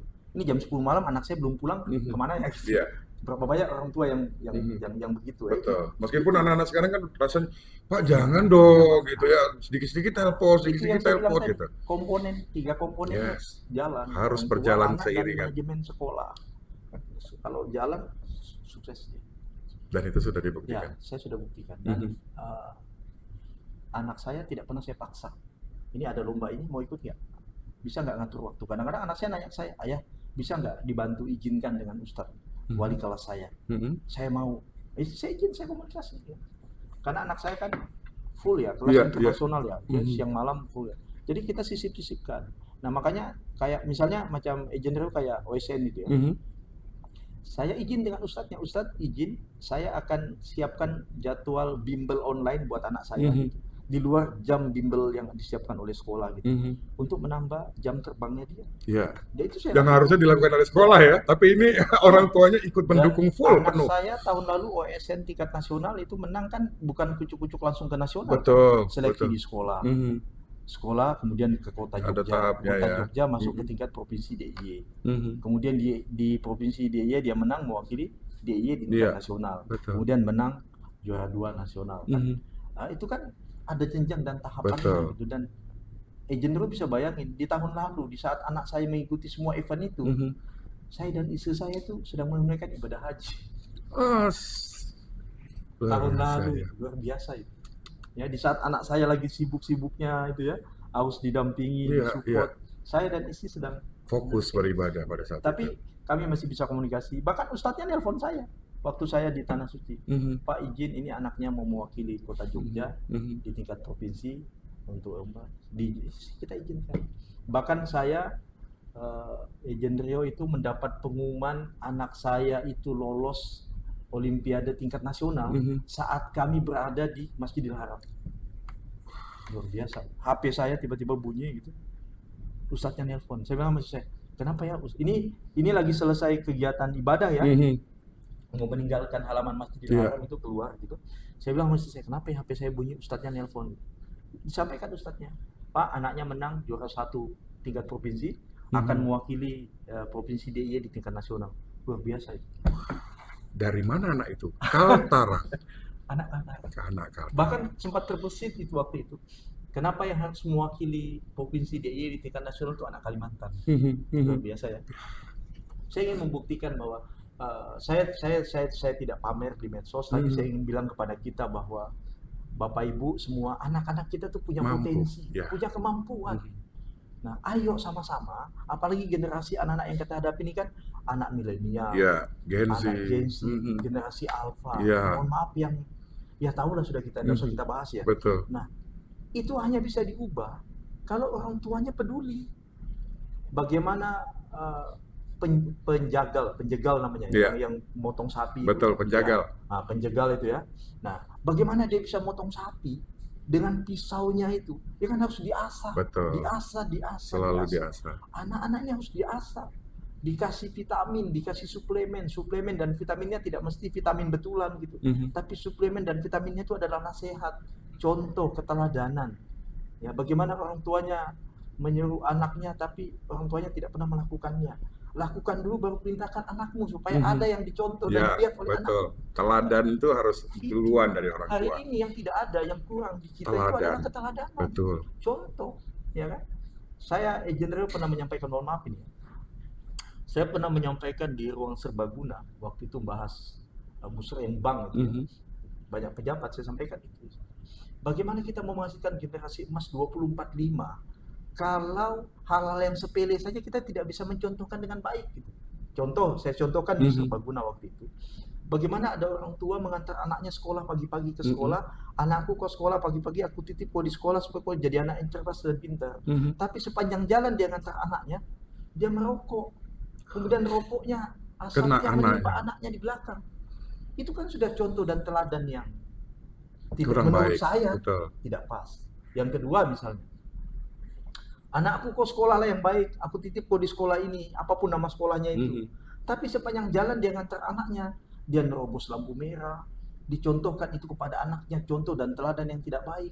Bagaimana kita menghasilkan anak yang baik? Betul. Meneriaki orang kadang-kadang. Sepanjang jalan, udah itu. Orang tuanya yang bawa mobil ngantar anaknya ke sekolah pagi-pagi, anakku sekolah yang baik, jaga kesehatan, jaga lingkungan. Tapi sepanjang jalan dia buka kaca mobil, dia buang sampah di sepanjang jalan.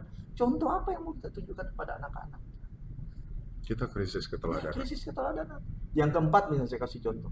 Mohon maaf ya kepada ibu-ibu, ini khususnya pada ibu ya, dan suami-suami ya, ingatkan istrinya gitu. Berapa banyak ibu-ibu yang ngantar anaknya ke sekolah pagi-pagi, anaknya pakai rok panjang, ibunya pakai celana pendek. Ayo kita bangkit, kita berbenah gitu. Ya, ini kebangkitan nasional baru saja kita lalui. Ayo kita bangkit. Bapak Ibu kasih contoh teladan yang baik buat anak-anak kita. Gitu. Supaya anak-anak kita tuh yang dilihatnya tuh semua yang indah-indah, semua yang bagus-bagus, yang ada di kepalanya tuh keindahan dan kebaikan. Dia sampai ke sekolah, dia pulang lagi, dia lihat sekolah itu bersih, dia lihat sepanjang jalan itu bersih, maka yang ada di dalam otaknya itu adalah kebersihan, keindahan, kemuliaan. Akan tercipta itu generasi emas 2045. Gak usah bikin kegiatan apa program kerja yang muluk-muluk, itu aja kita lakukan. Tercipta itu dengan sendiri. Karena saya mengatakan ini, karena saya melakukannya. Iya. Dan melihat langsung faktanya ada. Faktanya seperti itu. Makanya Genre boleh tanya mahasiswa saya. Saya tidak sungkan di kampus ada sampah saya pungut di depan mahasiswa saya. Saya ambil sapu, tidak sungkan saya. Kenapa? Ya, saya mau ngasih contoh kepada kita memberikan semua. Keteladanan. Ayo gitu. Ini bukan masalah pangkat dan jabatan, tapi ini masalah kepedulian kita kepada siapa saja. Kalau itu tidak lahir dari batin, rasa empati kita, bagaimana itu bisa terwujud? Cerita bohong itu kalau. Impossible kalau begitu. Sudah nggak mungkin, Pak. Tidak mungkin. Indah, Pak. Hari ini sebenarnya Pak Muhammad, saya ingin banyak sekali membicarakan tentang aktivitas Anda di organisasi-organisasi penting nih, gitu ya. Tapi semakin ke sini kayaknya ada yang jauh lebih penting gitu. Ya ini memang karakter Anda, memang orang yang senang sharing, senang berbagi, senang memberikan teladan dan sesuatu yang baik. Ini luar biasa. Memang ini nggak bisa dipelajari memang ya, tapi memang melalui proses yang cukup panjang sampai akhirnya bisa jadi seperti sekarang ini. Tapi ya sudahlah. Saya yakin dan percaya bahwa daging dari perbincangan kita ini udah dapat banget gitu. Saya yang jadinya agak kalah dengan host yang satu ini, karena host juga ya, host podcast juga di kampus gitu. Tapi so beautiful. Jadi perjalanan hidup seorang Muhammad pada waktu kecil, kemudian juga setelah berkeluarga, dan sekarang sudah punya putra gitu ya. Keteladanan-keteladanan yang dulu pernah disampaikan dan dicontohkan oleh orang tua Ya, Pak Muhammad waktu itu, orang tua saat ini saya kembali. dan mertua saya Dan mertua dan tentunya. keluarga saya Mhm. itu saya tularkan ke anak saya dan Sekarang turun di anak itu. anak saya yang ada di PPKIA, mahasiswa. Mahasiswa Ya, mahasiswa. Aduh, enaknya punya bapak. Anaknya banyak banget ya. ya, Berapa ratus sekarang, Pak? eh, Totally 700. 700-an. Ini mahasiswa baru mau masuk, mungkin Mhm. nanti totalnya sekitar 800. Nggak kerepotan punya anak sebanyak itu. Eh, Kalau didukung oleh doa dan semangat keinginan untuk membawa Indonesia lebih baik, insya Allah tidak ada kesulitan. Wow, luar biasa. Kesulitan itu kan hanya bumbu-bumbu Yes, masak lah yes, sebenarnya. yes, betul, betul, luar biasa. Memang mungkin orang melihatnya klise gitu ya, tapi itulah yang terjadi dan memang kita rasakan bahwa ya saya jadi akhirnya membuka apa ya paradigma gitu Ya, bahwa kita memang krisis keteladanan. kita ini agenda kita ini kadang-kadang tidak adil dalam Mhm, mhm. saya selalu saya sampaikan ke teman-teman mahasiswa, staf saya, dosen. Kita ini tidak adil dalam hidup ini. Kadang-kadang apa contohnya Pak? Contohlah satu ya, saya bilang. Saya tuh sampai hari ini tidak pernah posting di Facebook dan IG saya sesuatu yang tidak baik. Mhm. Pasti baik. Bahwa di depan mata saya banyak yang tidak baik, betul banyak yang Ya, tidak baik. Tapi kan tidak perlu diposting betul, betul. di media sosial. Mhm, Kenapa? Karena di jejak digital itu terbaca. mhm. Gitu. Apakah saya tidak memperjuangkan aspirasi kepentingan? Iya, saya perjuangkan. Ya. Misalnya ya, jalan rusak saya foto, saya video, saya posting ke medsos, enggak, saya kirim kemana, ke teman saya di PU. Ya, kadang-kadang saya ketemu kepala dinas, saya sampaikan, Pak, Mhm. di ketemu teman-teman anggota dewan itu ada jalan tadi, saya foto, saya video, kondisinya begini, tolong dibantu. Ke pihak yang Itu yang terkait saya dengan lakukan hal ya. itu. Mhm. Nah, contoh lain misalnya kalau kita tidak adil, saya tidak membela, tapi saya ini ngasih, karena saya akademisi ya, Mhm. saya ngasih contoh aja misalnya, saya tidak membela PLN misalnya. Dalam sebulan itu berapa kali sih mati lampu? Mhm. Cuman 2 menit, Pak. Iya, Tapi komentar negatif di media sosial iya. tentang PLN itu terlalu berlebihan. Betul. Kadang-kadang kita kan sambil Ya, marah, apa sih kita udah bayar kok ya. gitu. Gimana sih PLN gitu? Tetapi selama sebulan tidak mati lampu, Mhm. siapa yang memuji PLN di media sosial? Nggak ada. Nggak ada, nggak Nggak adil. ada. Kita nggak adil dalam hidup ini. Itu kalau ada kertas putih, kita Mhm. kasih tanda titik. Mhm. Yang kelihatan apa? Titik hitamnya. Iya, betul. Tapi lingkaran putih kebaikan yang Mhm. sekian banyak, Tidak akan terlihat. sirna akibatnya. Mhm. Titik hitam itu yang Kita kecil tidak itu adil tadi. dalam hidup ini. Itu anak-anak generasi milenial Gen Z ini kan kebanyakan begitu. Dia selalu menyalahkan ibu bapaknya yang tidak adil pada dia, saudaranya yang Anda yang tidak adil. Anda bisa 9 bulan membalas jasa ibu yang 9 bulan kita dikandungnya. Mhm. Kemudian 2 tahun kita diurusin. Ya bahkan makan kita, urusan kita di toilet diurusin orang tua Iya. kita, bisa kita balas? Tidak bisa. Kita tidak adil dalam itu yang selalu di momen-momen saya ketemu teman, kadang-kadang saya isi pengajian dakwah, saya sampaikan itu. Mhm. Ayo, kita harus adil pada siapa saja. Ya, kenapa? Kalau kita adil, berkah itu datang. Yes, Tuhan itu kasih betul. kemuliaan Kebaikan-kebaikan. kebaikan kepada kita. Jangan tunggu orang lain balas dengan kebaikan. Tuhan sudah balas dengan kebaikan itu. Saya tadi jalan ke sini, berapa kemuliaan dan kebaikan Mhm. Allah kasih kepada saya. Yang kadang kita tidak Kita menyadari. tidak tahu Mhm. apa sih Pak Laya, di jalan saya sampai sini saya tidak kecelakaan, Mhm. mobil saya tidak pecah bannya. Iya, Bukankah itu kebaikan yang Allah betul. kasih kepada kita? Mhm. Yang kadang-kadang kita nggak nyadar Mhm. gitu ya. Kenapa sih saya sampai di sini kok terlambat 10 menit macet ya? Iya. Kenapa macetnya sih yang dilihat gitu? Mhm. Tetapi kenapa bukan sampai macet tadi saya 10 menit, tapi saya bayangin ya, saya macet tiba-tiba tadi ban saya kempes atau Mhm. BBM saya habis. Iya. Kenapa? Bukan itu yang Mhm. dilihat. Iya. Nah, itu yang saya bilang kita kadang-kadang tidak adil dalam hidup ini. Karena memang hidup kita kan dalam skenario Iya. Tuhan yang kita tidak pernah Makanya tahu. saya selalu Gitu. bilang ke anak-anak, kepada Bapak Ibu semua, ayo adil dalam hidup ini. Postinglah sesuatu yang baik-baik saja. Ya, kalau yang jahat ya nggak usah diposting. Mhm. Ya, tanam aja dia di halaman rumah, Iya. dikasih tembok di atasnya. Mhm. Pak, kita tidak bisa merubah nasib bangsa ini kalau kita tidak posting yang begitu. Posting, sampaikan pada tempatnya. Ada wadahnya, Mhm. ya. Ada pejabat, ada pemangku kepentingan di situ, sampaikan pada dia. Kalau sudah 1-2 kali disampaikan tidak terakomodasi, Mhm. ayo pakai kekuatan lain. Kekuatan apa? Asosiasi. Iya. organisasi dan sebagainya, sehingga dengan itu selesai. So beautiful. Iya, luar biasa. Hari ini kita pokoknya daging semua rasanya. Tapi Pak Muhammad, kita dibatasi waktu ya. Artinya siap. saya sebenarnya merasa enjoy ngobrol sama Anda. Ini karena baru kali ini kita ngobrol sedalam Lama, ini ya. gitu. Yang deep banget. Biasanya kan kita ngobrol-ngobrol yang Santai, sekedar santai. ya.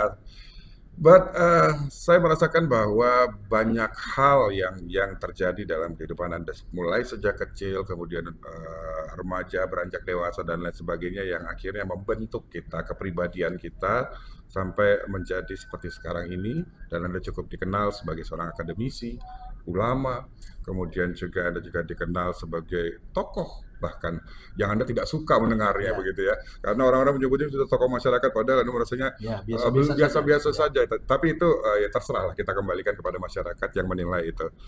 Pak Muhammad, saya pengen perbincangan kita hari ini Anda tutup dengan sebuah pesan. Sebagai akademisi, sebagai ayah dari sekitar 700 orang anak di PPKIA gitu ya. Belum lagi Anda juga punya seorang anak sematawayang yang luar biasa berprestasi, itu ngikut bapaknya kayaknya itu. Apa yang ingin Anda sampaikan kepada mereka dan juga tentunya kepada masyarakat yang berperan sebagai orang tua? Mereka juga rasanya pengen, sama seperti saya, pengen punya anak yang cukup berprestasi seperti Anda, yang bangganya luar biasa gitu kepada anak kita, darah daging kita. Saya pengen Anda tutup dengan itu. Saya mau merekam ini, silahkan ungkapkan apa saja yang mungkin menjadi keresahan Anda. Silakan Pak Muhammad. Baik, terima kasih Ejen Rio. Bagi saya, hidup itu adalah pilihan. Dan pilihannya harus memilih yang baik-baik saja. Jangan memilih yang tidak baik.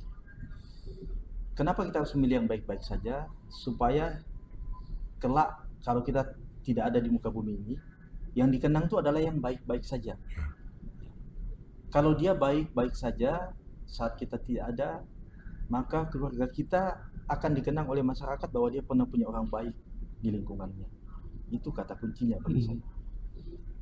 Selanjutnya, hidup ini harus bermanfaat buat orang lain, bukan buat kita.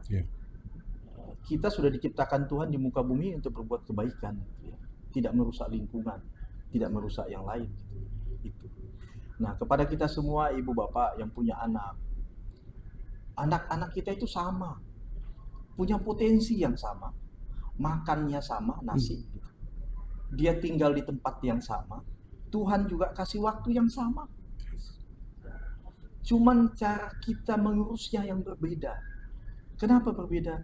Karena sebagian kita tidak punya kepedulian dengan anak-anak kita. Di saat anak-anak kita di sekolah, kita anggap itu tanggung jawab sekolah. Bukan. Bagi saya. Kenapa? Karena sebelum anak kita ke sekolah, anggaplah dia masuk SD usia 7 tahun, berarti 6 tahun, 7 tahun sebelum dia masuk sekolah, dia berada di didikan ibu dan bapaknya. Kalau 7 tahun itu dia baik-baik saja, maka dia akan selamanya baik ada di sekolah. Maka kata kuncinya adalah tanggung jawab ibu bapak semua. Kita jangan lupa bahwa kita semua adalah pemimpin, kita akan dimintai tanggung jawab atas apa yang kita lakukan.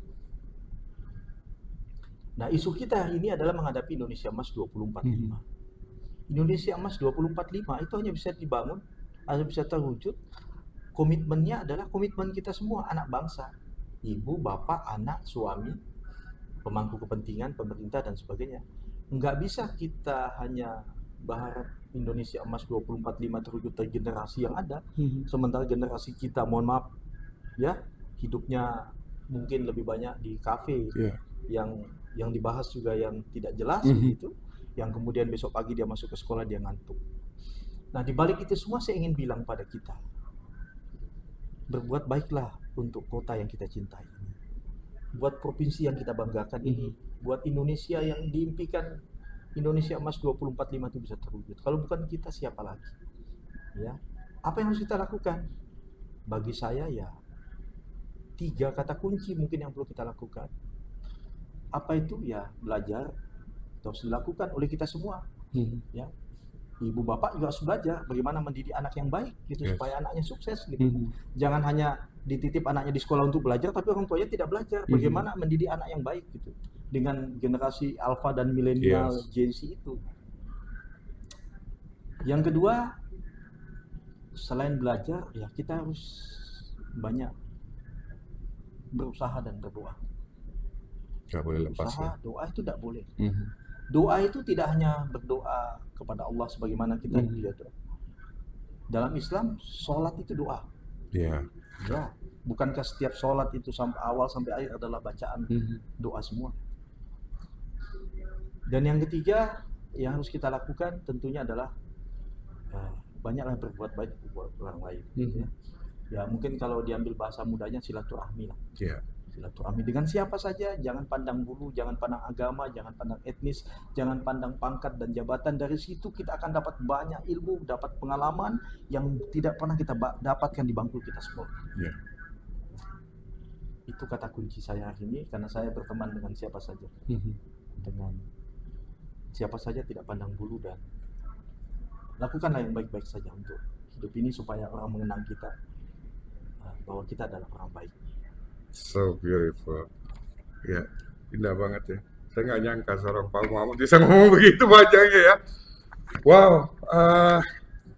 hari ini kita ada keharuan ya, ada sharing yang daging semua isinya gitu. Alhamdulillah saya bersyukur banget. Saya bersyukur banget hari ini bisa ada di situasi hari ini. Kita bisa ketemu walaupun sering kita ketemu gitu ya. Tapi kesempatan untuk deep talk seperti ini, ya Allah gariskan hari ini. Kita ketemu dan banyak pelajaran, hikmah, dan juga knowledge baru yang berguna dan tentunya pasti saya yakin bermanfaat untuk saya dan juga teman-teman di luar sana, pemirsa yang menyaksikan podcast ini. Mudah-mudahan juga bisa memetik hikmah dari perbincangan kita ini. Karena luar biasa gitu ya, di balik sosok gagahnya seorang Pak Muhammad yang ternyata luar biasa, kehidupan keras menempa Anda hingga akhirnya menjadi sosok seperti ini gitu. Jadi don't judge a book from its cover. Karena orang melihatnya tuh gitu, oh ini orang pasti enak deh hidupnya, pasti nyaman gitu ya. Ini mah bukan orang berada tapi tidak pernah ada kesusahan gitu. Tapi ternyata saya salah dan mungkin orang-orang di luar sana juga sebagian besar salah menilai Anda gitu ya. Nggak ujuk-ujuk bisa jadi seperti sekarang ini gitu sosoknya, dan memang luar biasa dan panjang begitu, berliku-liku dan kadang-kadang harus sedih, air mata juga gitu ya. Pak Muhammad, terima kasih banyak untuk sharingnya hari ini.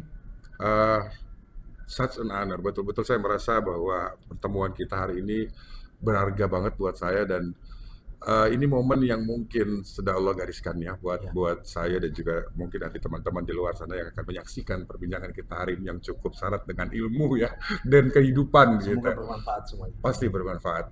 Dan ya buat saya cuma bisa doakan Pak Muhammad tetap sehat. Amin. Banyak banget masih orang di luar sana yang tentunya masih membutuhkan Anda, pikiran, tenaga, kompetensi. Belum lagi anak-anak yang 700 itu banyak banget. Yang satu-satu juga sering menghadap, dan Anda tidak pernah membatasi mereka untuk pertemuan, untuk ngobrol apapun dengan Anda, bahkan ikut ngopi dan nongkrong. Ini luar biasa ya.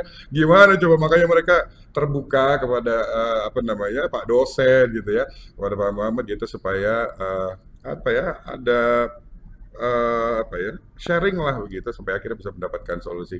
Tetap sehat Bapak. Amin. Dan mudah-mudahan apa yang kita lakukan hari ini bisa bermanfaat juga untuk orang lain, meski ini perbincangan yang nggak lama-lama banget, cukup singkat begitu, tapi saya yakin mudah-mudahan bisa bermanfaat.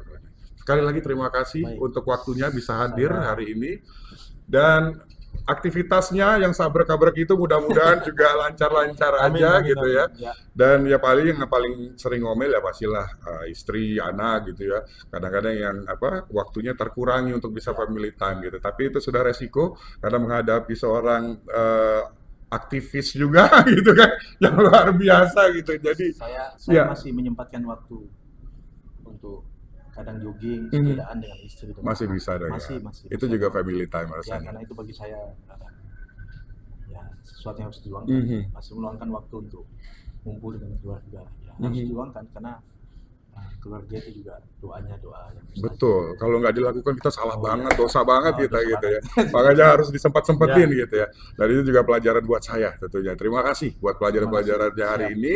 Sekali lagi tetap sehat, salam buat keluarga Pak ya. Terima kasih, salam kembali. Semoga teman-teman di sini juga tetap sehat, sukses selalu. Amin, amin ya Allah, amin, amin. Assalamualaikum warahmatullahi wabarakatuh. Kita harus Waalaikumsalam menutup warahmatullahi acara ini. Terima kasih Pak Muhammad. Terima kasih Anda telah bergabung bersama Podcast Obsesi. Sampai jumpa di episode berikutnya.